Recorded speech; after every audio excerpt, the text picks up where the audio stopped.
Innovative Educators with Brooke Folgers. Find community, find strategies, find hope.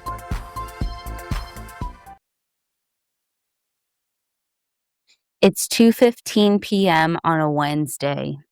There's 15 minutes left of sixth period. You're tired. They're tired. You ask a student to put their phone away, and instead of a, okay, sorry, they call you a bitch loud enough for the whole class to hear. And there's a collective gasp. We've all had moments like this where sometimes even the most unassuming students pop off in the most dramatic of ways. There's the physical reaction, the ringing in your ears, the heat in your face, the sudden silence after the gasp of 30, 15-year-olds looking at you to see how you will react. And how you react makes or breaks a lot for your classroom community. Today, we're not talking about how to manage the smaller classroom management issues like complaining or a tardy, things of that nature, but the bigger things. They don't happen every day or week or every month, but they do happen, and they impact us, often far more than we're willing to admit. If we're going to see the type of innovation that we need to see in the education system, we as teachers have to be able to increase our skills with addressing behaviors in the classroom. And I'm really talking to secondary teachers today. As a secondary teacher, I've witnessed so many teachers outsource behavior management or view 14-year-olds as adults who somehow have the skills to manage all the things and show up in the most amazing way, when in reality, the adults in a school building aren't even doing that on a daily basis. Our best chance at innovation in the school system, specifically around classroom management and its impact on students, is figuring out how to accomplish all the management in our own classroom. And when I say all the management, I mean even when they stand up and call you a bitch. The reason why I think it's so important to address these bigger moments is it's not just a 5-minute incident. There's this sense of an emotional hangover for us as educators. We think about the moment long after the school day has ended or the issue has been resolved. We ask ourselves, could we have done something differently? We ask ourselves, what did we do to cause the situation? And in some cases, we stress about what it will look like when that student comes back into our classroom. In secondary, there's the additional trap of the adultification of kids. We see a 6-foot-tall freshman with a beard walk into our room and expect them to have the emotional regulation of a 30-year-old, whether we admit it or not. But high school students are still children. 9th grade, 10th grade, 11th grade, and 12th grade, they are our, O-U-R, children. And it is our responsibility as the adults in the school buildings to help them learn how to make choices and how to learn when they have made a bad choice. Our reaction to these behavioral situations dictates classroom culture and models for kids' conflict management.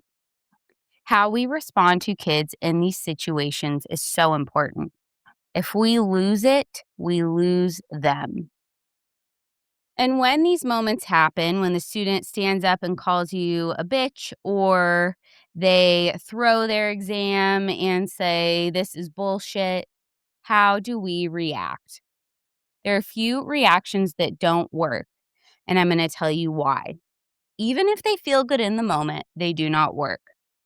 The first is the aggressive response, matching their volume or their tone, yelling, asking them to leave in a very harsh and loud manner, calling the behavior stupid, anything like that, where we respond with the same level as the student. We are not winning.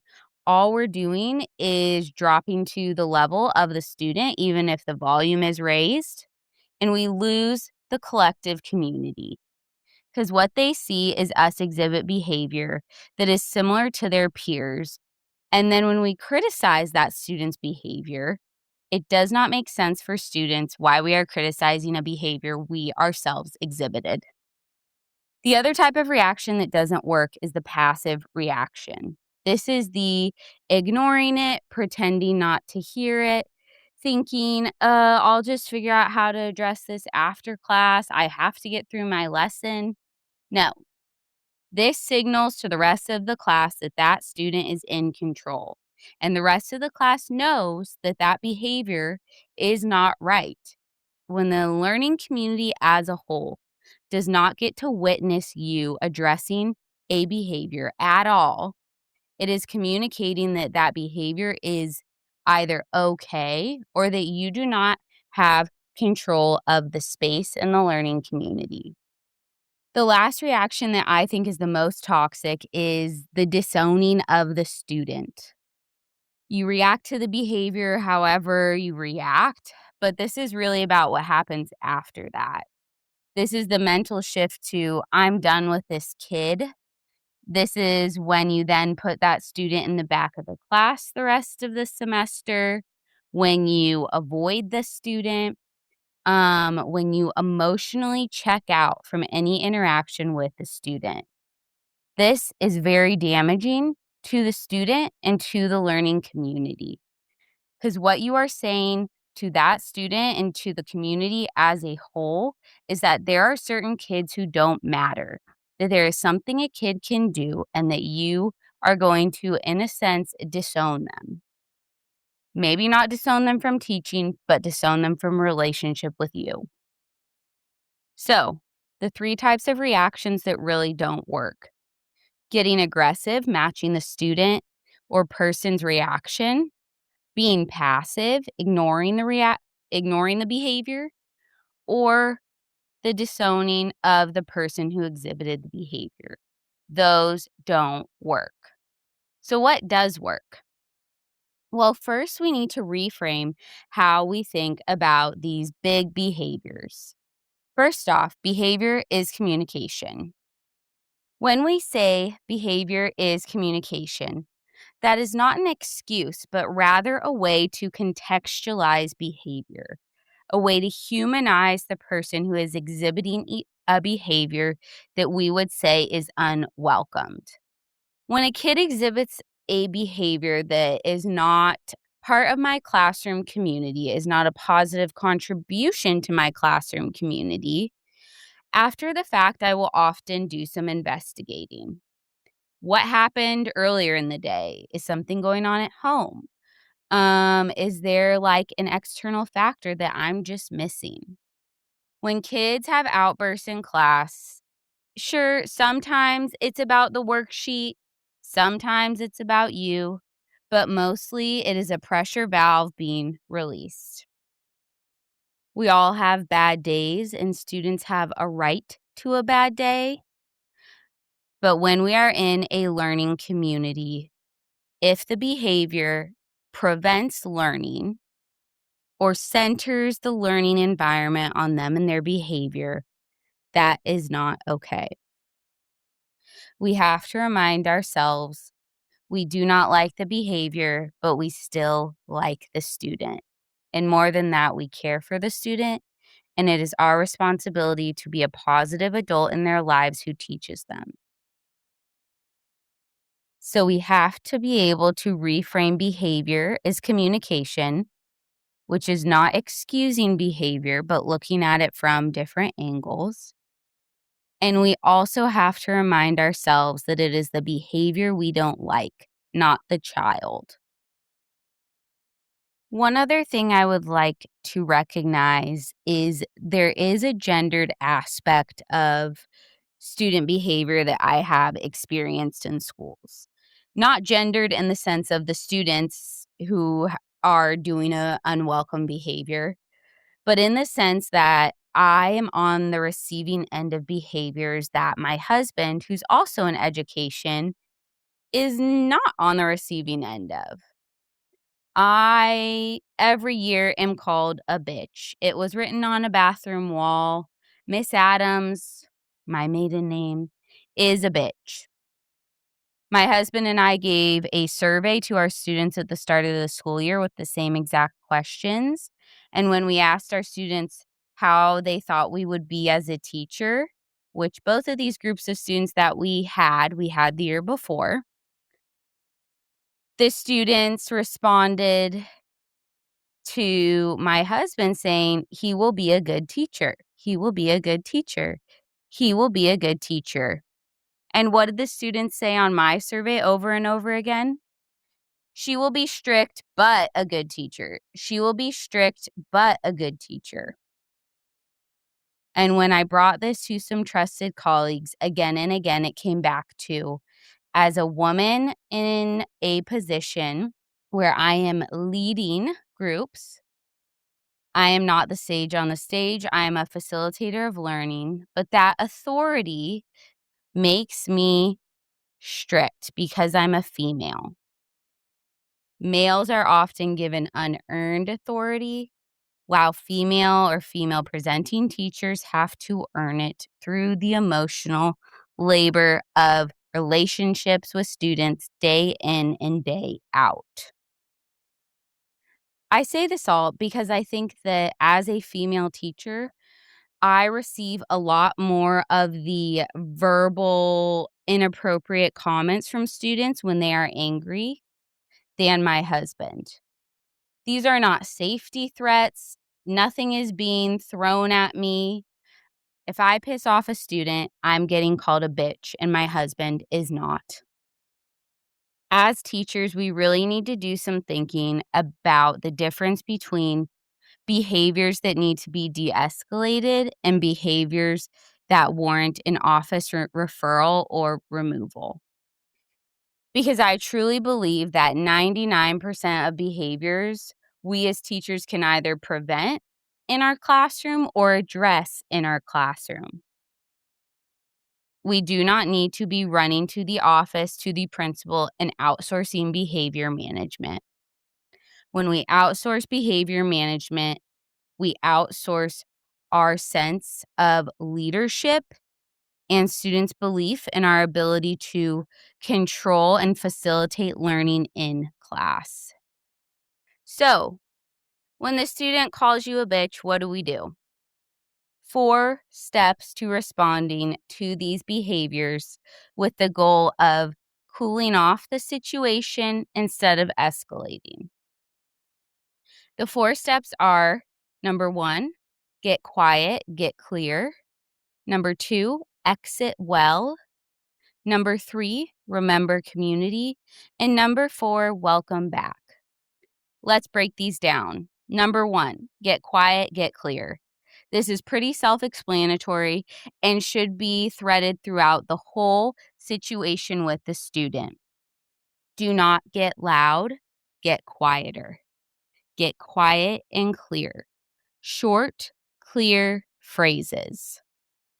Don't raise your voice. Do not match the energy the student is bringing. All that does is add fuel to the fire. If you get louder, they will get louder. Number 2, exit well.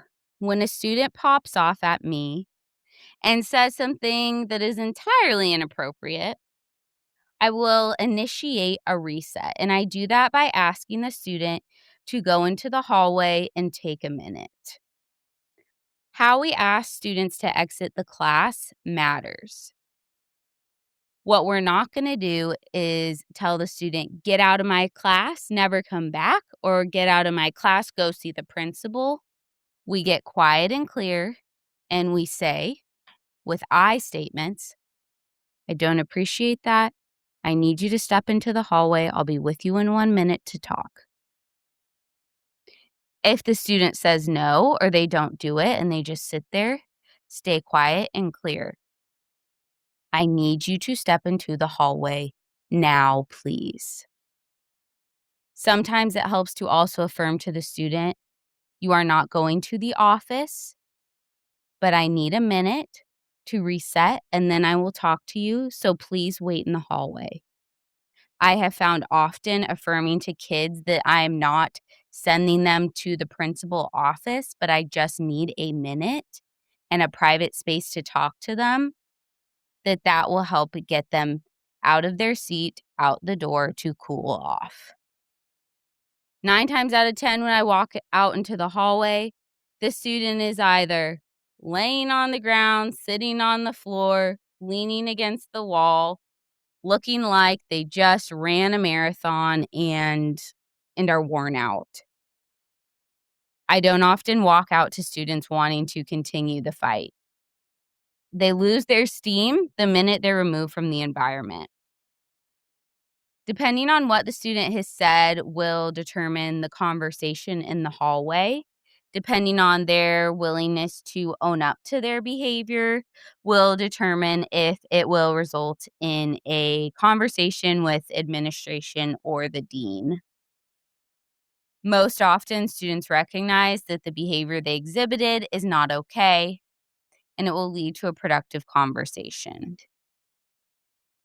The 1 or 2 times that the student has refused to acknowledge their part or has really doubled down on their statements, that is when I ask them to please go to the office for the remainder of class, and I will talk to administration, and we'll have a meeting the next day. Number 3 is remember community. So after the kid exits, depending on the situation, before I go talk to them, I always recognize to the class, the learning community as a whole who's been watching this whole interaction, I address them. Depending on how I'm feeling emotionally, I will either say, "Ooh, just give me 1 second. I'm going to go talk to this student. Take the next 2 minutes to complete XYZ, and I'll go talk to the student."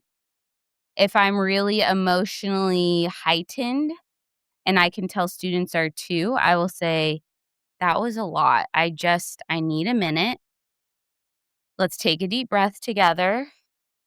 Kids are very willing to breathe with you after something like that. And after we do a few breaths, I'll often say, "I'm going to go into the hallway. I'll be back in a minute. Please silently work on," and then I'll give them whatever I can to work on. It is really important that we address the learning community as a whole, because while the student who's standing in the hallway, their action may not be directed at a student, it can still be triggering for students. It can still make other students feel heightened. And it is a moment for us to exhibit to students that we believe that the behavior is what is unwelcome, not the student. We're not going to ignore what happened. We're not going to pretend like we're fine. We don't say that student was awful. I can't believe that student said that. Say something general. That was a lot. I just need to take a breath. The I statements. Don't make it about negative talk about the student when they're not in the room. And step 4 is welcoming back. This is the most important part of these classroom management, classroom behavior moments. Whether it's 3 minutes later or 3 days later, how you welcome the student back into the learning community is so, so important. If that student ends up going to the office and maybe is out for the next day, we have to have a meeting. The more extreme situations, the day they are back in class, I greet them at the door. "I'm so glad you're here. We're going to have a great day today." I do not say, "I hope we have a great day," or "Don't do that thing you did the other day." I say, "We're going to have a great day today." I am saying to this student, I believe in them and their ability to show up in a way that is productive to our learning community. I look them in the eye and I smile. Often I will try to do something extra to support them academically that day, because I have the 29 other sets of eyes who are watching to see, how do I interact with this student? And I don't do this performatively. I do this to demonstrate what I believe, that it is the behavior I did not like, not the student. And our students need to be reminded of that again and again and again. Showing our students that we can forgive and we believe the best of students helps them to do the same. I'm glad you're here. We're going to have a great day today. So, don't wait for the explosion. Practice these 4 steps today. Visualize it. Think about a situation where you're like, man, I wish I would have responded differently. Visualize that situation with these 4 steps. Get quiet, get clear, exit well, remember community, and welcome back. These steps are not stepping out of your power or your leadership. I don't like really the word power in terms of teacher-student, but in terms of your leadership, it is demonstrating excellent leadership. And you will often go home without so many of the thoughts of I should have done this, I should have done this, or the anxiety of what will come the next day. And being able to go home feeling confident in how we showed up for our students today is how we as educators build our resilience in education. Write these 4 steps on a sticky note. Repeat them to yourselves over and over until it's stuck in your head. Get quiet, get clear, exit well, remember community, and welcome back. If you feel hopeful after today's episode, make sure to follow the show so you don't miss what's next. Leaving a review helps us all innovative educators keep doing what we're doing. Join us next Tuesday.